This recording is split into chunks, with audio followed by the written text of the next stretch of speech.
इस वीडियो में दी गई जानकारी सामग्री गणना की प्रामाणिकता या विश्वसनीयता की गारंटी नहीं है। सूचना के विभिन्न माध्यमों, ज्योतिष, पंचांग, प्रवचनों, धार्मिक मान्यताओं, धार्मिक ग्रंथों आदि से संकलित करके यह सूचना आप तक प्रेषित की गई है।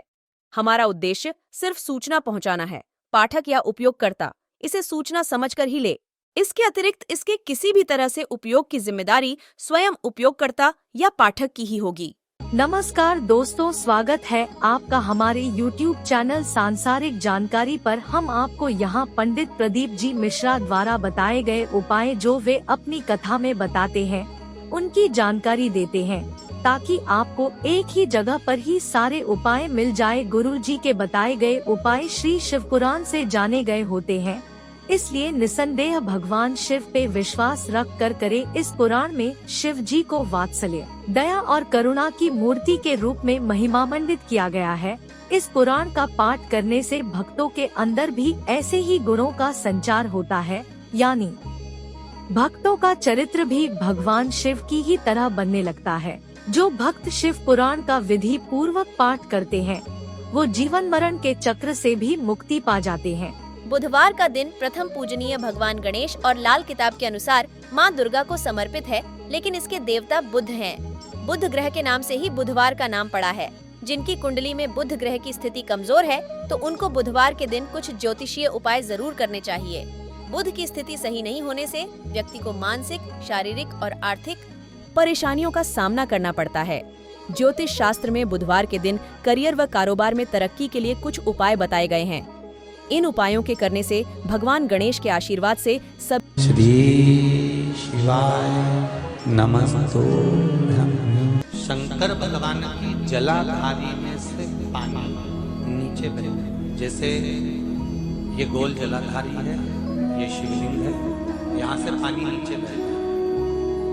जब विशेष दुख वाली बात आ जाती है या कोई तकलीफ खड़ी हो जाती है, बहुत बड़ी अगर कोई तकलीफ खड़ी हो जाती है, तो शिवलिंग के स्पर्श की जगह जहाँ से पानी बहता है, जाता है, ये गोल, और यहाँ से जो भगवान के चरण है जहाँ से पानी नीचे गिरता है, समझ रहे हो ना सब लोग? उस स्थान पर अपनी जो ये हथेली होती है, इस हथेली को कुछ देर लगा लिया जाता है। कौन सा स्थान? जहाँ से शिवलिंग पर जल चढ़ा, ये जलाधारी में गोल घूम के जहाँ चरण से नीचे जाता है, वहां कुछ देर के लिए इस हथेली को लगा लिया जाता है। अपनी हाथ की, सीधे हाथ की हथेली को लगाया जाता है। और देवाधिदेव महादेव का या तो पंचाक्षर मंत्र या षडाक्षर मंत्र या श्री शिवाय नमस्तु, इस मंत्र का या महामृत्युंजय मंत्र का स्मरण करते हैं और दिल की बात भगवान शिव से कह दी जाती है। हृदय से कहकर 2 दिन, ज्यादा से ज्यादा 3 दिन, ज्यादा से ज्यादा 5 दिन, बस 6ठे दिन की जरूरत नहीं पड़ेगी। बाबा रास्ता खोल देगा और कार्य सफल कर देगा। दिल की बात कहो शिव से, अपने दिल की बात कहिए बाबा से। और जब दिल की बात कहोगे, हृदय की बात बाबा से कहोगे, तो बाबा सुनो।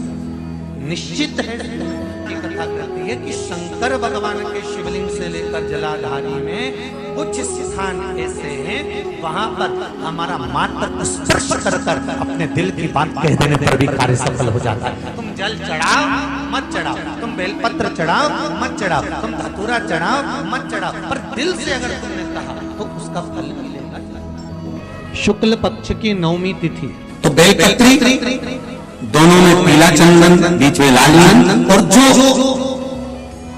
अशुभ सुंदरी वाली जगह है, उस अशुभ वाली सुंदरी वाली जगह पर डंडी का भाग जहां से पानी बहता है, वहां लाल चंदन का भाग नीचे की ओर शिवलिंग से टच करता हुआ लाल चंदन का भाग, और दोनों चंदन, पीले चंदन के भाग बेलपत्री के उस अशुभ सुंदरी वाली जगह पर रखकर मन कामना से, शरीर में अगर कोई रोग हो गया जिससे चमड़ी सफेद पड़ रही हो, या काया कोई जगह जगह पर खाज हो गया, या कोई सोराइसिस जैसी बीमारी हो गई है, तो शिव जी पर उस जल को समर्पित कर कर उस बेलपत्री का जो पानी है वो लेकर आए, शरीर में उस स्थान पर लगाना प्रारंभ करें। धीरे धीरे लगभग 15 से 20 दिन तक अगर क्रम करा और श्री शिवाय नमस्तुभ्यं का जाप किया, ये निश्चित है काया अपने रूप में आना प्रारंभ हो जाती है, निश्चित। पर प्रयास करना सोमसूत्र वाला स्थान, प्रयास उच्चारण एक ही करना है आपको उस समय पर जल चढ़ाते समय, षडाक्षर मंत्र का उच्चारण। कभी मौका मिल जाए, विवाह शादी में देरी हो रही हो, या कोई नया कार्य चालू कर रहे हो उसमें देरी हो रही हो, या कोई सर्विस के लिए नौकरी के लिए जा रहे हो और वो कार्य नहीं हो रहा हो, तो एक धतूरा, केवल एक धतूरा, उस धतूरे को फोड़कर उसके अंदर का फल निकालकर उस फल को शिवलिंग पर चढ़ाकर एक लोटा जल शंकर भगवान को समर्पित कर। दिन होना चाहिए मंगलवार। कौन सा दिन होना चाहिए? जम के बोलो जरा, मंगलवार समर्पित करो। उसके बाद में आप विवाह के लिए अगर समर्पित करे हैं तो विवाह में देरी नहीं होगी। व्यवसाय और व्यापार के लिए या नौकरी के लिए समर्पित करे हैं तो उसमें देरी नहीं होगी। डिब्बी लो, काशी विश्वनाथ का नाम लो और 21 बार उतारो, और उतार कर किसी पेड़ के नीचे तक खड्डा खोद कर उसको दबा दीजिए। आपका काम यूं सफलता की ओर बढ़ना चालू हो जाएगा। शनि की कुदृष्टि समाप्त, 7.5 ढैया समाप्त। परेशानी है? शनिवार के दिन जो पीपल के वृक्ष में सरसों के तेल का दीप लगाता है उसको शनि कभी परेशान नहीं करता। एक बात हमेशा ध्यान रखिएगा, मान लो अगर कोई भारी रोग ऐसा शनि महाराज के कारण हो गया हो, अच्छे काम करते करते उल्टे हो रहे हैं, होते किसी किसी के साथ में विपरीत परिस्थितियां आ जाती है। अच्छा करने जाओ बुरा हो जाता है, अच्छा कर्म करने जाओ बुरा हो जाता है। तो पीपल के वृक्ष की जो छाल होती है, छाल देखिए, पीपल के वृक्ष में जो छाल लगी होती है, उस छाल को घिसकर चंदन बनाकर भगवान शंकर का स्नान कराकर, अभिषेक कराकर, पूजन कराने के बाद में पिपलेश्वर महादेव का नाम लेकर, कौन से महादेव? पिपलेश्वर महादेव का नाम लेकर वो जो घिसी हुई छाल होती है उस छाल का तिलक भगवान शंकर को लगा लो और उसी का थोड़ा सा भाग अपने कंठ पर, मस्तक पर लगाना प्रारंभ कर दो। धीरे धीरे जो विपरीत दशा है वो सुधरना प्रारंभ हो जाती है। और नाम याद रखना, पिपलेश्वर महादेव का। वो भी शनिवार के दिन पीपल के वृक्ष की पूजन करेगा, दूध चढ़ाएगा या मिष्ठान का भोग लगाएगा, लक्ष्मी और नारायण उसके घर में प्रवेश कर जाएगा। लक्ष्मी और नारायण उसके घर में प्रवेश करेगा। इसलिए नियम बनाया। कौन से दिन का? शनिवार। लक्ष्मी जी बोली, नारायण आपने तो एक दिन का वार लिख दिया। शंकर जी ने 7 वार बनाए हैं, रविवार, सोमवार, मंगल, बुध, गुरु, शुक्र और शनि। ये शिव जी ने बनाया।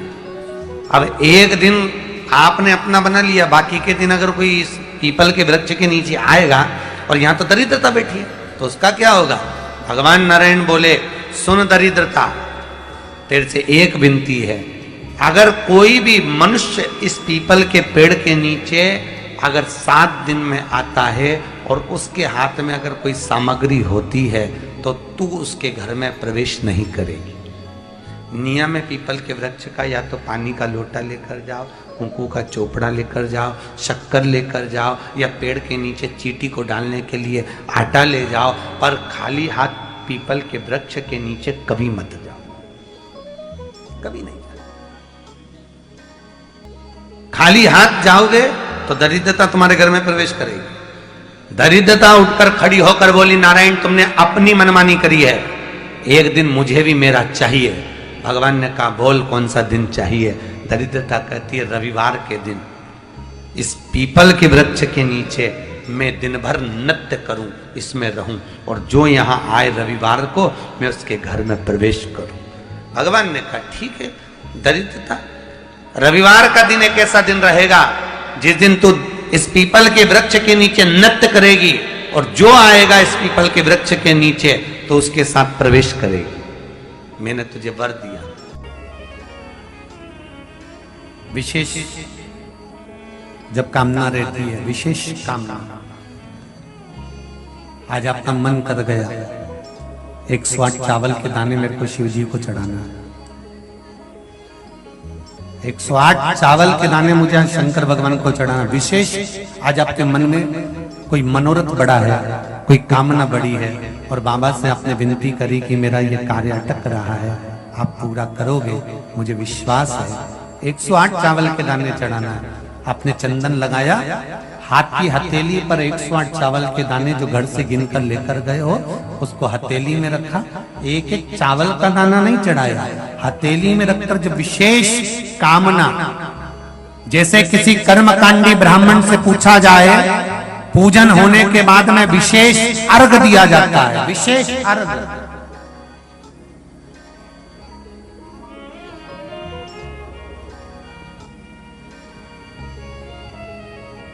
उसी तरह विशेष कामना के लिए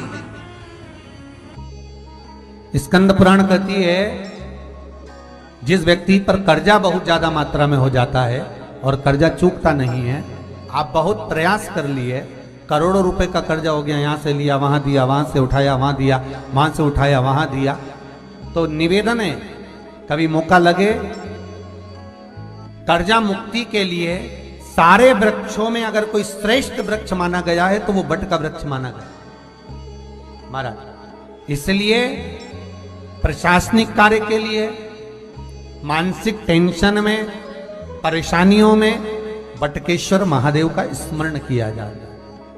और यदि निवेदन करूंगा बहुत ज्यादा, यदि आपको कर्जा हो गया है, बहुत ज्यादा कर्जा हो गया और वो कर्जा चूक ही नहीं रहा, तो थोड़े दिन बड़ के पेड़ के नीचे आप बटकेश्वर महादेव के लिए 1 लोटा पानी, उसमें थोड़ा सा पिसा हुआ चावल पीस के गला लेना चावल को और पीस लेना, पीस के उस पानी में मिला लेना, और मिलाकर उसमें थोड़ी सी हल्दी पिसी हुई डालकर बटकेश्वर महादेव के नाम से बड़ के पेड़ के नीचे अपनी कामना कर कर जो कर्जा हुआ है उस कर्जे का भान देते हुए, स्मरण देते हुए छोड़ दीजिए।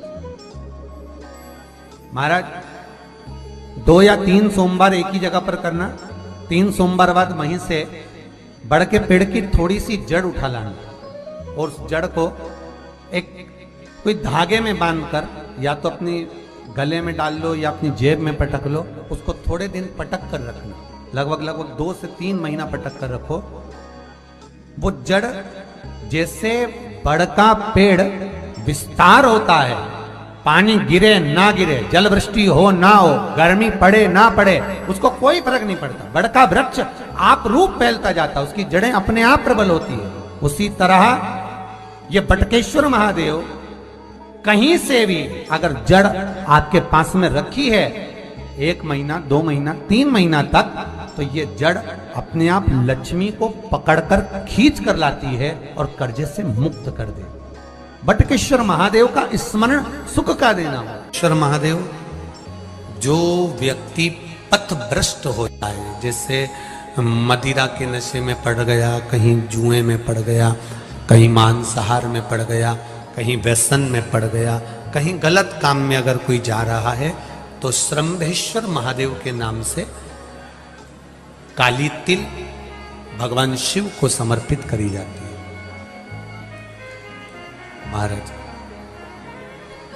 काली तिल को वापस उठा कर ले आते हैं, उसी काली तिल को जो मदिरा का नशा करने वाला होता है या जो गलत व्यसन में डूबा हुआ होता है, उसको वो सुबह के समय अगर नहीं खाता तो भोजन के साथ उसको दिया जाए।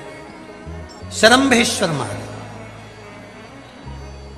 एक बेलपत्री का भी बहुत अच्छा प्रयोग है श्रम्भेश्वर महादेव का, मदिरा पीने वालों के लिए, मांसाहार, व्यसन में, जुए में, वेश्यावृत्ति में, पर नारी में, गलत जगह पर जो डूबे रहते हैं उनके लिए। पहले की कथा में उसका वर्णन किया है बेलपत्री। श्रम्भेश्वर महादेव, एक बार सब बोलेंगे, कौन से महादेव?